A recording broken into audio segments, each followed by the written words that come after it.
आपको ऐसे world order की संभावना लगती है जिसमें सिर्फ एक व्यक्ति का राज हो, एक करेंसी हो, बॉर्डरलेस दुनिया हो?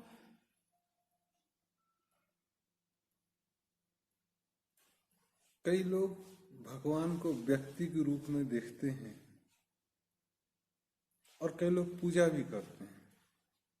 ऐसा वर्ल्ड ऑर्डर तो एग्जिस्ट करता है, लगती बात नहीं है कि वो पूछते ही भगवान के रूप में है। मूर्ति बनाएंगे भगवान की तो वो पुरुष या स्त्री के रूप में, तो ऐसा वर्ल्ड ऑर्डर तो एग्जिस्ट करता है। जीता जागता मानव रूप में जो दिखाई दे, ऐसी पहले 2 बार कोशिशें हुई जो हमारे स्मरण में आता है। और वो इरा था एक पूरा का पूरा, भारत में जैसे कहते हैं सतयुग के बाद त्रेता युग, उसमें रामचंद्र जी को एक अश्वमेध करना पड़ा गुरु के कहने से,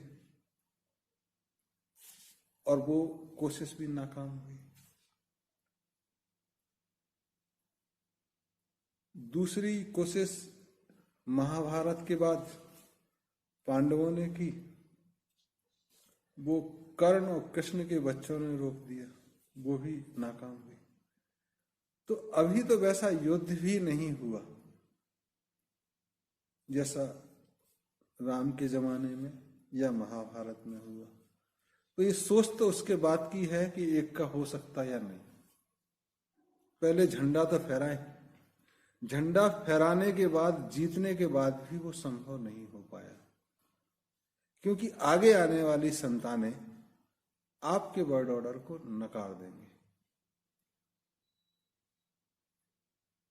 आज आप कुछ चीज खड़ी करो तो कल नकार दी जाएगी। इसलिए कोई भी वर्ल्ड ऑर्डर, अगर ये दुनिया आगे चल रही है तो नहीं चलेगा। शमशान घाट पे जरूर ऐसा वर्ल्ड ऑर्डर चल सकता है कि वहां मतलब एक जैसा है, करो ना करो बराबर है। हो सकता है वहां भी भूतों का डेरा जो नया आता जाए, वो ये साम्राज्य न चलने दे।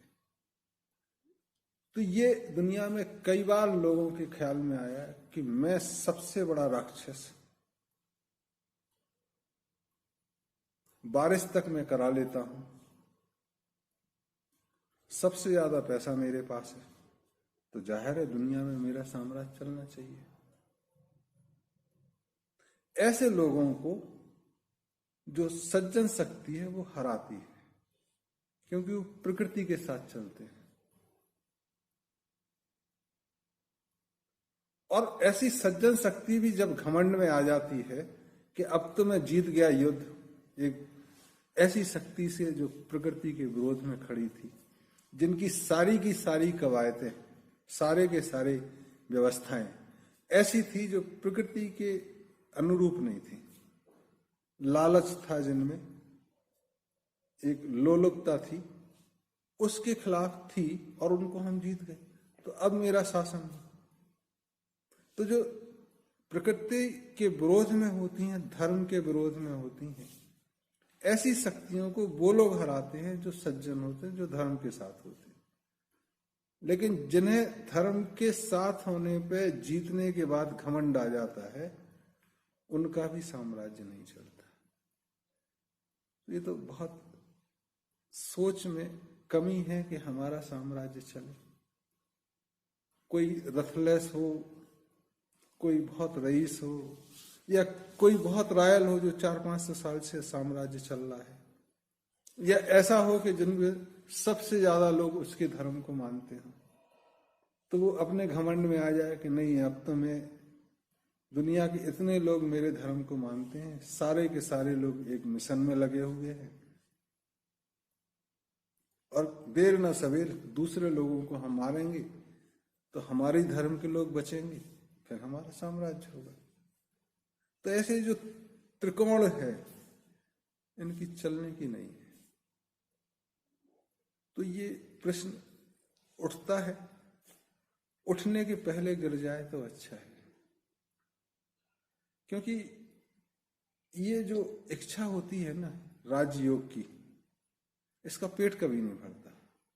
अगर धरती पे साम्राज्य हो जाए तो लोग कहते हैं कि स्पेस में हमारा साम्राज्य होना चाहिए, तो वो इस धरती पे दूसरों को मारने के लिए मिसाइल छोड़ेंगे और स्पेस में ऐसे सैटेलाइट निर्मित करेंगे कि जो दूसरे के सैटेलाइट को खत्म करें, और फिर वो चंद्रमा की बात करेंगे और कई बनिए उसमें आ जाएंगे, वो कहें हम कॉलोनी बनाएंगे, जी आप चलोगे?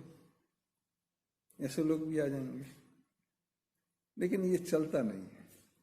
तो प्रश्न स्वाभाविक है, उत्तर ना है, और उसके कारण है। इतिहास हो सकता है युद्ध के लिए अपने आप को दोहराए, और कई लोग कहें कि जो पहले हो चुका है वो आगे तो नहीं होगा, जीत के बाद तो हमारी है।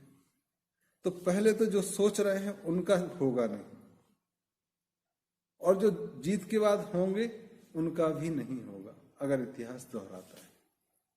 और अगर हम इसको ना भी माने तो चूंकि प्रकृति आगे चल रही है, तो आगे आने वाली संतानें आपके नियम माने, कितने दिन तक माने ये उनके ऊपर है। अच्छे नियमों को भी माने, ये भी उनके ऊपर है। तो आप जब नहीं होंगे तब क्या होगा उसके बारे में कैसे कह सकते हैं? तो 80-100 वर्ष का जो जीवन है लोगों का, आप दांत गिर जाएं, बाल गिर जाएं, 125 साल तक ले जाओ, उससे ज्यादा तो नहीं ले जा सकते। और वो लोग जो ले जाते हैं साधु लोग, वो पहली इच्छा त्याग देते हैं। ये मतलब अच्छा प्रश्न है, बट यहीं तक ठीक है।